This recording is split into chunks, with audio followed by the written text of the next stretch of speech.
Hey everybody, welcome to Snow Talk. Finally, we're getting back on track once again with the right season at play here, and that doesn't feel like it yet today, but it will in a matter of hours. In fact, our stats to update you guys. Obviously, we haven't had any snow.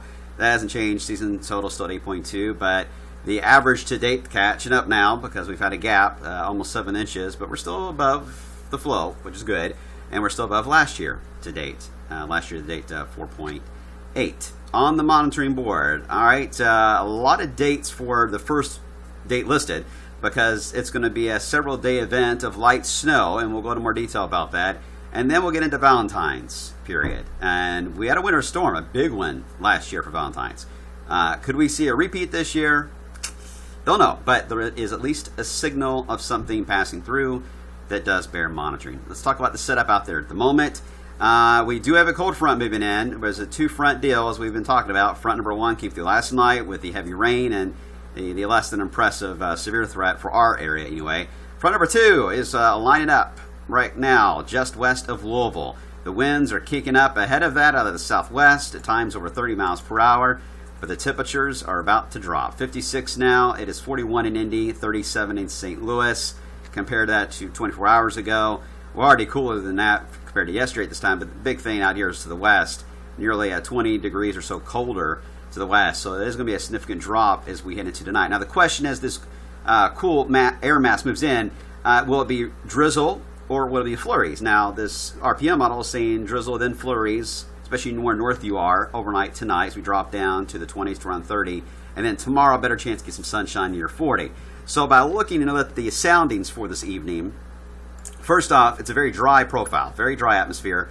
There's only just a little bit of moisture at the surface. Now, the sounding this evening from the NAM high-res NAM, by the way, the 4K, it says it'll be flurries. But this is where it's important to look at soundings. This is the snow growth area. It is not very saturated at all and not cold enough. So just by looking at the profile here, it looks like this is going to fall as a raindrop.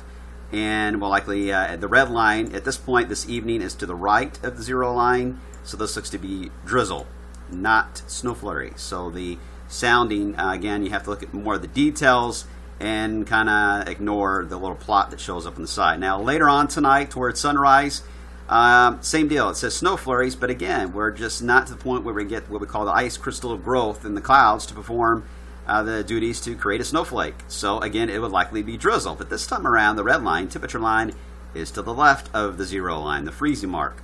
So yes, it could be freezing drizzle. Looks very, very light, not a big deal, but with freezing drizzle, it never takes much. Our saving grace is that our ground has had a chance to warm up, so I don't see this being a big issue, but as always the case, we'll watch it and see how the data trends for this evening. Looking at the GFS, by the way, for tomorrow morning, same deal. It still has trouble with the snow growth layer, even though it says that, but it is showing at least a little bit of moisture around, and it is either at or just below the freezing mark. So again, minor event. We'll watch it. Now, the rest of the week looks quiet. We'll begin to warm things up, close to 50 in fact, or if not a little bit warmer than that for, I would say, Friday and Saturday, maybe Sunday. But here's the European. By the time we get into Sunday night, into Monday, we're going to have this strong front, Arctic blast coming our way as we head into Sunday night into Monday. Notice, though, this little energy, it's going to move through the Gulf of Mexico, get wound up off the Carolina coast and head into the north. That could be interesting for snow, maybe, for Charleston, South Carolina, or the Carolinas in general. It's tough. I've lived there, and we had our earliest snow when I lived there on record back in 2007. It was Thanksgiving. And we had a very similar storm like that, and everybody went against me. Everything to me looked like snow. Everybody else went against me, said no, it would not happen, and it ended up snowing. I'm not saying it's going to happen this time around, but it does look awful similar to that year in 2007. But if you have friends or family there, let us know how that turns out again for this weekend. Anyway, this dives down, and then it's parked right over us with, again, with this low pressure the way it is. We're going to have little vorts kind of riding around that, enhancing some snow, especially for the mountains. A lot of orographic lift here for the mountains. So the mountains, the Smokies, will get some decent snow showers and some accumulated snow out of that. For us, it will just depend on how these vorts play out, and it's a little too early to tell the placement of each one of these, but it's certainly a cold pattern. In fact, overall, the Euro shows at the 500 millibar level, look how cold this cold shot is in the Ohio Valley. Look at the GFS, even colder than that. Keep in mind, though, GFS has tendency to be a cold bias model, so This may be overdone, so it's likely to be more toward the Euro idea or a difference or a split in the middle there. Either way, good support. It's going to get cold Sunday night into Monday. Timing may vary a little bit on when it arrives. That'll determine if we start as rain and then go to snow, or it just goes straight to snow showers. We'll figure that out when we get closer. But it does not look to be a snowstorm. I don't want to stress that. But some light snow, yes, that appears to be on the table. In fact, when you look at the Buffget, the soundings here from the GFS, you read this again, right to left in time. And this is the snow ratio, this blue line. And notice once we get into Tuesday and Wednesday, there's not a lot of moisture, but the snow ratio jumps up there from about 15 to as much as 26, 27 to 1. So you can get a lot of snow. Well, let me rephrase that. More snow than you normally would at a 10 to 1 ratio. Not a lot of snow. I don't want that to be misconstrued.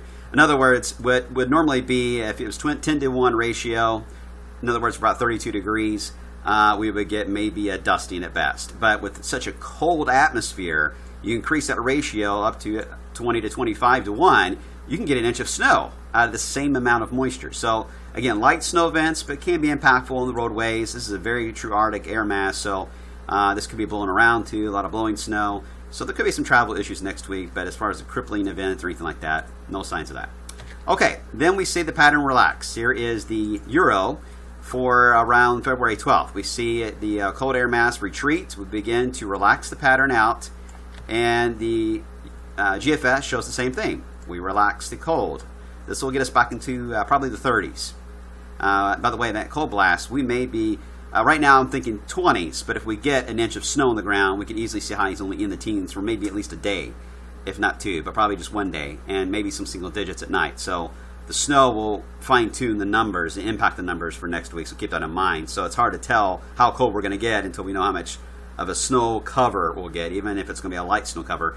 That will impact the temperatures, obviously. So just kind of a heads up that we'll factor that in somewhat, but we can't go gun-ho all the way into the raw data until we know for sure on the snow part. But then as we head toward Valentine's, this is where the Euro will drop what basically is a piece of the polar vortex right into southeast Canada, heading toward the northeast. Now, it doesn't dive it all the way into our area. It just gives us a glancing blow. That actually is a good thing to see happen. This is actually, rephrase this. This is the GFS you're looking at. This is a good thing because when you get just enough cold air to get us into the 30s range here across the Ohio Valley, that allows for energy to be ejected out of the Rockies. And sure enough, the GFS is going to do that or attempt to do that, and that could lead to a potential interesting setup for a winter storm. Now, does that mean a winter storm for us? I can't answer that question this early. But with the GFS looking like this, with the cold feature to the north and east, energy to the west, is a classic setup here for a winter storm in the eastern part of the country. Question is it going to be rain at first, then go into snow, or could it be all snow? Because when you look at the Euro, it too shows the displacement here of that cold air, the polar vortex moving, not as deep though, to the northeast part of the country. So therefore, this looks more like 40s for us, and then 50s to our south. So yes, it does show a hint of a system rolling out, but we are warmer, so we would likely be rain and then go into snow. So we've got to figure out what this bad boy is going to do at Valentine's. Is it going to drop all the way down, or is it just going to tease us? And it's too early to make that decision, but it's something we'll watch, and that's why it's on the board. The MJO, which is the Madden, never mind, MJO. I can never get it right. The Julian oscillation is what we're looking at here. And Cody, my intern's laughing at me over here. Why are you laughing at me for? Because I can't pronounce anything? That's my rule. Yes, Cody, not Corey. Yeah, thank you. I say Corey? Did I? Oh, Cody. Sorry about that. Cody. Anyway, the system moves around. This is the area that's forecast to be. And we look at the phases, the categories that it's in. And it's forecast to be in phase 4 and 5 is what the Euro is showing. Now, when you look at that, for this time of the year, phase 4 and 5 is a mix of somewhat warmer pattern over us and a colder pattern also showing up as well in the northern tier in the Ohio Valley. So a mix of these two for the index. So a little unclear how things are going to play out later this month. And we saw signs of that with the pattern relaxing somewhat. So we'll see how it plays out. Winter is not done. We could still have some interesting setups, and I still think that we have yet to see our biggest snow. Yes, I did say that. I still feel that way, and the pattern is still ripe for that, and more likely to be all the way through March. All right, that's Snow Talk today, guys. We'll see you on the news tonight.